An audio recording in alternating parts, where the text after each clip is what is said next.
Bienvenue dans Design Plus pour ce nouvel épisode de Design Plus Express.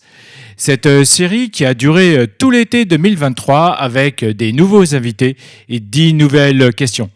Dans ce nouvel et dernier épisode de cette saison estivale, je reçois Benjamin Ricci.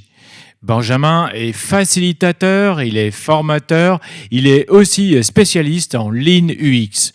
Je l'avais interviewé dans Design Plus en décembre 2021. Il était venu pour nous parler des méthodes Lego qu'il emploie dans ses ateliers avec des cas concrets.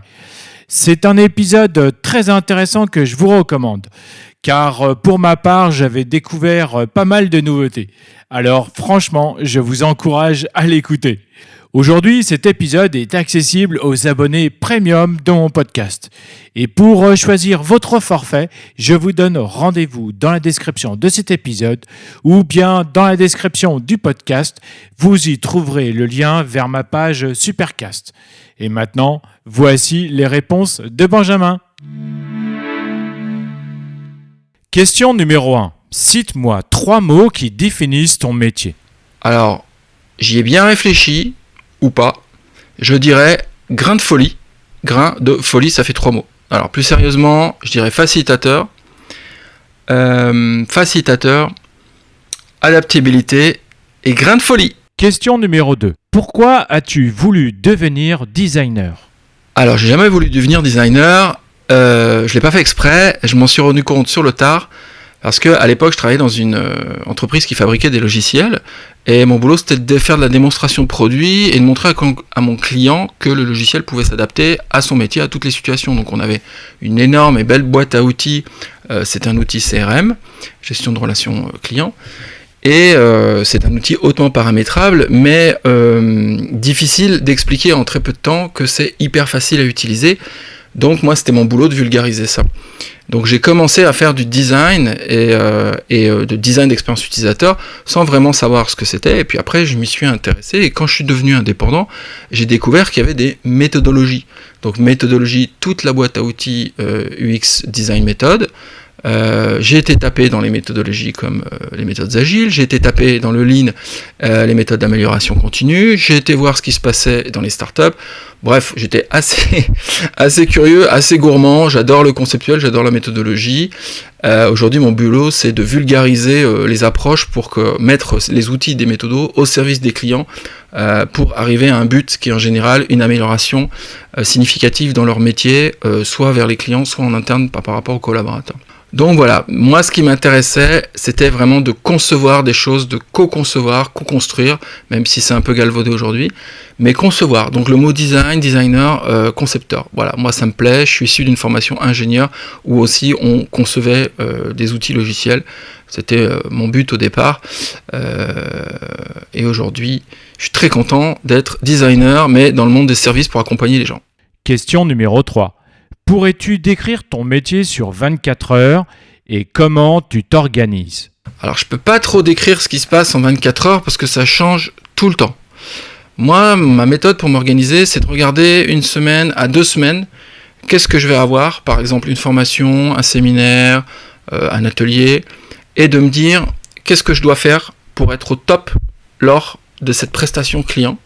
Qu'est-ce que je dois faire pour donner le meilleur de moi-même et délivrer ce qu'attend aussi le client et d'embarquer aussi les gens avec qui on travaille. Et ça me permet de dire qu'est-ce que je dois faire pour ne pas me mettre en danger, pas mettre en danger ni en péril la mission. Donc je raisonne un petit peu comme ça, donc je raisonne pas à l'échelle de 24 heures, si ce n'est que sur 24 heures, je vais m'accorder des temps où je vais être vraiment... pour pouvoir être à 100% de ce que tu fais, d'être à 100% d'implication et de trouver ton flow. Si je vais parler avec des petits mots barbares, mais si tu as envie d'être dans le flow et de pouvoir vraiment être 100% de ce que tu fais, ou à 1000% pour certains, il faut aussi des temps où tu te déconnectes totalement et tu fais autre chose. Donc tu peux aller te balader dans un parc, tu peux faire ta passion, ton activité préférée, tu peux te vider la tête. Moi je vais aussi marcher en montagne, ça m'arrive très souvent, et quand il fait pas trop froid. Et du coup, avant par exemple un gros séminaire, quand je dis un gros séminaire, c'est par exemple avant un atelier, on va dire. Avant un atelier, ce que je fais en général, c'est que la veille, je m'accorde un petit temps entre 1 heure et 4 heures où je déconnecte totalement, je fais autre chose. Voilà. Et du coup, j'arrive l'esprit vraiment frais et je suis serein et je suis dans de bonnes conditions.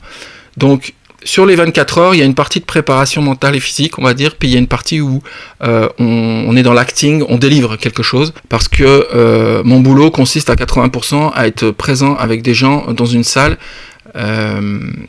pour pouvoir délivrer quelque chose par rapport à un atelier. Question numéro 4. Quelle est ta plus grande réussite en tant que designer ?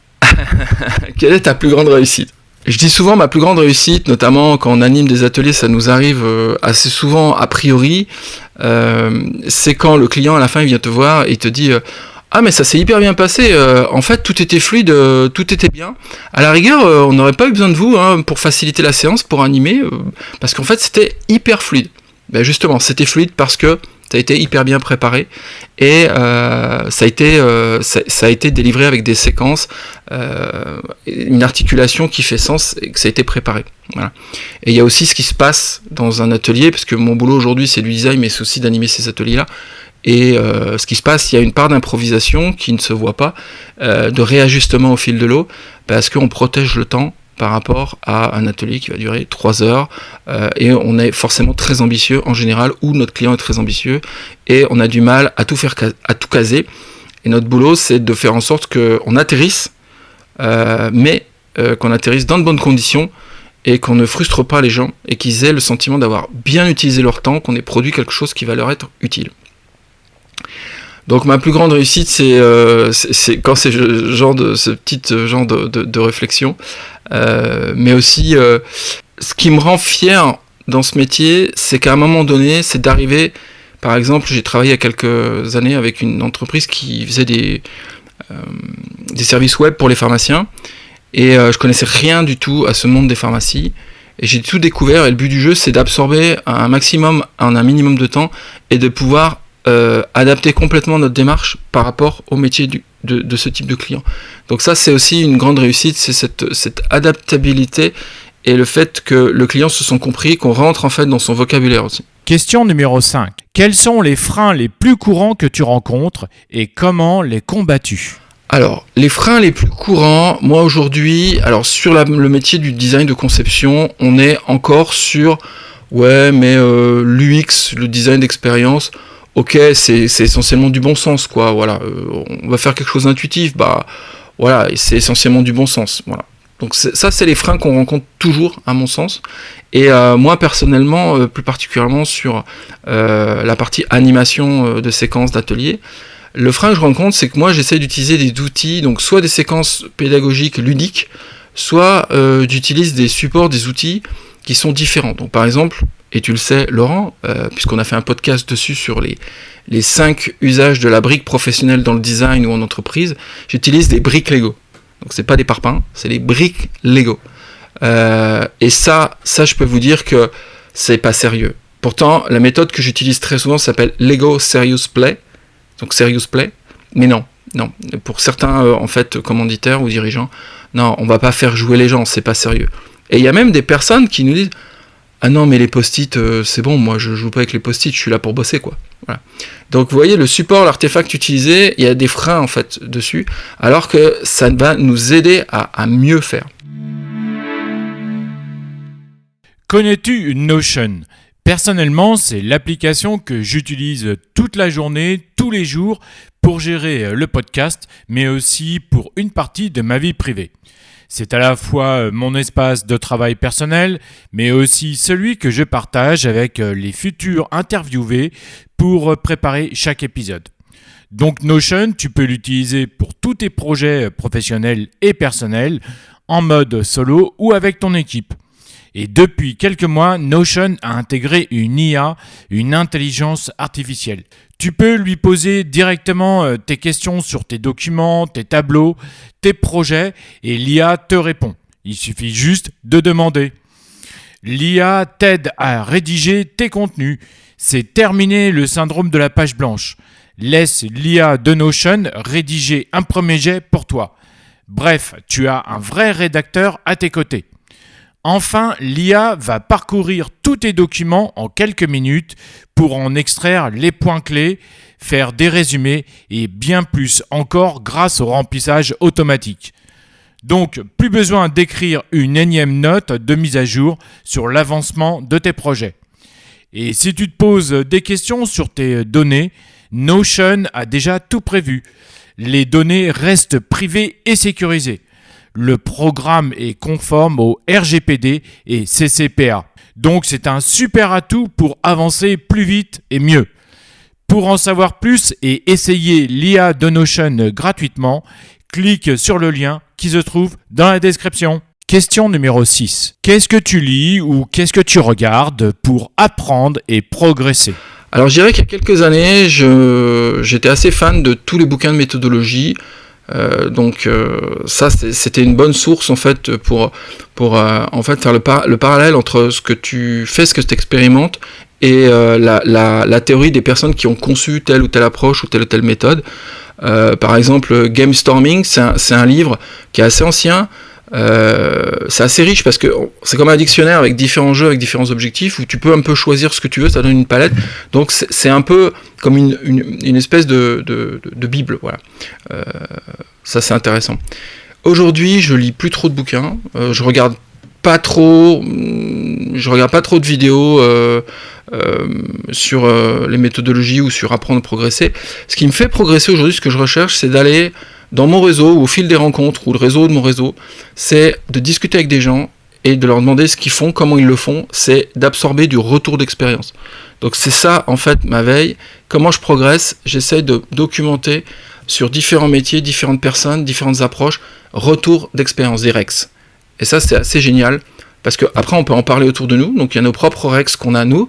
Il y a des REX assez connus, comme dans le design thinking, General Electric avec sa machine IRM, où ils ont bâti une expérience pour les enfants dans un hôpital pour enfants, pour que l'enfant ne bouge le moins possible au moment de l'IRM. Donc ça c'est assez connu. Et puis je vais aller chercher chez des personnes leur retour d'expérience dans des conditions réelles, du vécu dans leur organisation.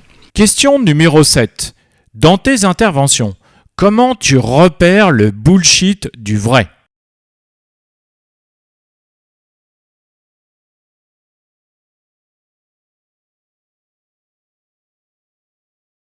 Alors, comment dire ? En fait, je repère pas. Moi, je suis quelqu'un d'assez crédule, je crois ce qu'on me dit, et je fais confiance à mon interlocuteur ou mes interlocuteurs. Alors, avec le temps, l'expérience, ce qu'on peut repérer, c'est que par exemple, la personne vous explique qu'elle a tel problème, qu'elle vient vous chercher pour telle raison, qu'elle a besoin d'une personne ou d'une compétence pour faire ça, et elle vous donne en fait une justification, un pourquoi elle veut le faire. Et avec l'expérience, vous pouvez vous douter s'il n'y a pas des objectifs sous-jacents qui sont souvent liés à des problèmes d'organisation, de management ou de communication interne. Question numéro 8. Donne-moi un secret sur ton métier que personne ne sait. Ah, alors là, je sèche parce que j'ai pas vraiment de secret sur mon métier. Alors je dirais que pour ceux qui ont vu le film Kung Fu Panda, le papa adoptif de Kung Fu Panda qui est une oie, tout le monde croit qu'il a un ingrédient secret. Et en fait, il révèle à son fils à un moment l'ingrédient secret parce que son fils veut devenir le guerrier dragon et croit que c'est un fameux parchemin qui va l'aider à devenir le guerrier dragon. Et en fait, son père lui révèle que l'ingrédient secret, c'est qu'il n'y en a pas. Alors, je vais quand même vous faire un petit ingrédient secret. Je vais quand même vous donner un petit peu quelque chose sur cette réponse, parce que sinon, ça va être un peu frustrant, peut-être. Je dirais que aujourd'hui, je donne pas tout de suite. Donc, j'en garde sous le pied, je garde des atouts dans ma manche. Et c'est super bon, parce que à un moment donné, par exemple, on prépare un atelier, une séance de conception, une séance de brainstorming, une séance créative. Et puis, le client pose une question en disant non mais là il y a un truc qui va pas, et là je peux dégainer en fait au lieu de lui dire voilà on va faire comme ça, je préfère qu'on construise ensemble, on écoute, et ensuite ce que j'avais pensé qui me paraissait pertinent, hop, je peux le placer au bon moment si je m'aperçois que ça fait sens.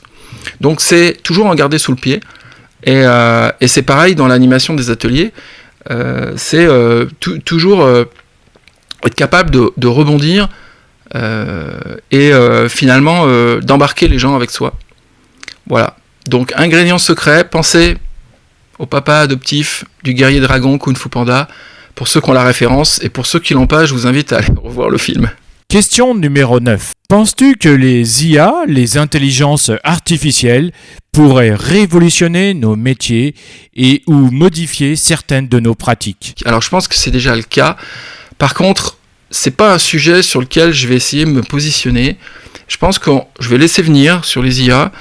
Et je pense qu'il y a du bon à prendre, hein. Bien sûr, il y a du bon à prendre, mais il y a aussi des inquiétudes parce que moi j'ai discuté avec des traducteurs aujourd'hui. Il y a des traductions, par exemple, les notices de médicaments. Globalement, on peut les faire traduire, ça marche à 90-99% avec les IA. Mais il y a aussi d'autres types de traductions qui nécessitent toujours un regard et un recul, une compréhension humaine. Donc voilà, donc moi je me fais pas trop de soucis parce que sur la partie de facilitateur, de formateur, je vois pas à un moment donné comment les IA vont forcément remplacer les choses. C'est clair que on pourra se servir et contribuer. Alors j'ai une petite anecdote très récente qui date d'il y a 2 jours. J'étais en formation, un cabinet de conseil interne à une grande banque. Et puis dans la salle, il y avait des personnes plutôt de 35, 40, 45, 50 ans, un peu expérimentées de la bouteille. Puis on avait aussi une personne de 27 ans qui était beaucoup plus jeune, mais quand même expérimentée.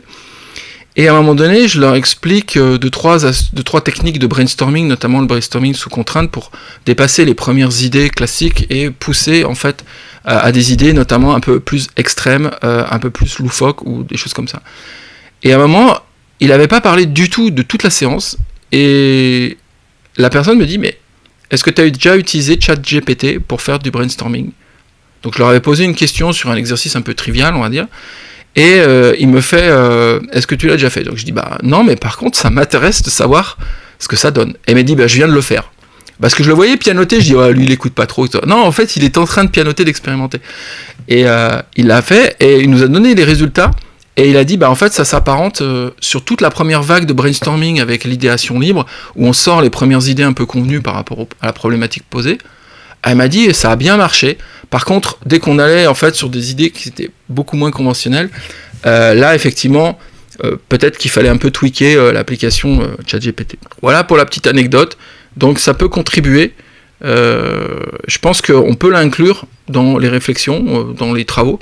Moi, je m'y fierais pas à tous les coups en tout cas. Mais ça reste assez bluffant, hein, ce que les IA font. Notamment, moi, je m'intéresse à tout ce qui est retouche photo. Dans le monde de la retouche photographique, c'est assez bluffant ce qui est capable de faire une IA pour remplacer un ciel un peu banal par un ciel magique. Question numéro 10. Pour toi, aujourd'hui, en tant que designer, quel est ton plus grand défi? Alors, j'ai 2 défis, je dirais.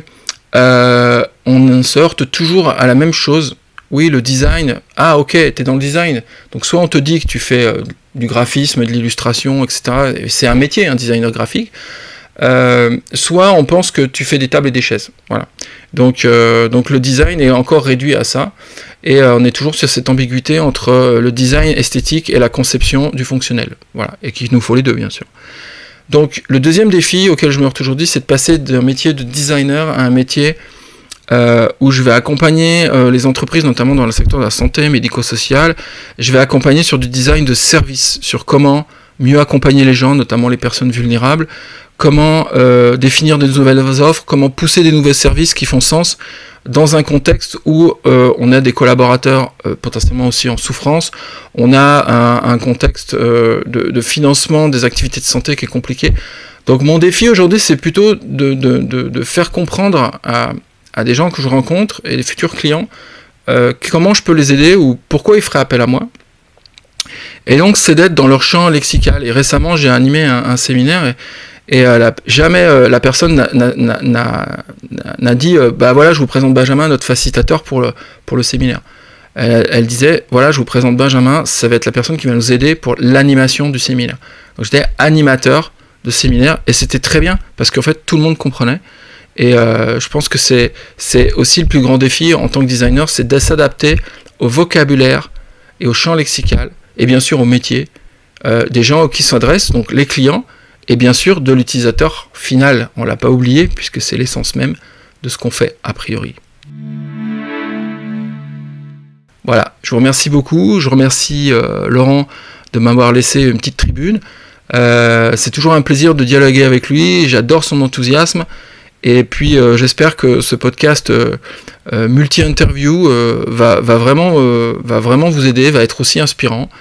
Et je vous souhaite très bon vent et une très bonne suite. Merci d'avoir écouté ce dernier épisode de Design Plus Express 2023. J'ai été très content de passer cet été avec vous. J'espère que toute cette saison estivale vous a plu et que vous avez trouvé beaucoup d'inspiration grâce aux 8 invités que vous avez certainement écoutés. D'ailleurs, je voudrais remercier ces 8 invités qui m'ont permis de réaliser cette série. Il y a eu David Marbach, Enora Guilleux, Jérémy Cohen, Mathilde Bermond, David Jeanne, Aurore Diezma et Benjamin Ritchie. Avec la rentrée qui approche, je vais reprendre le cycle des interviews longues. Je vais recevoir des nouveaux invités avec des sujets très intéressants. Je vous donne rendez-vous très prochainement pour écouter un nouvel épisode de Design Plus. À bientôt. Salut.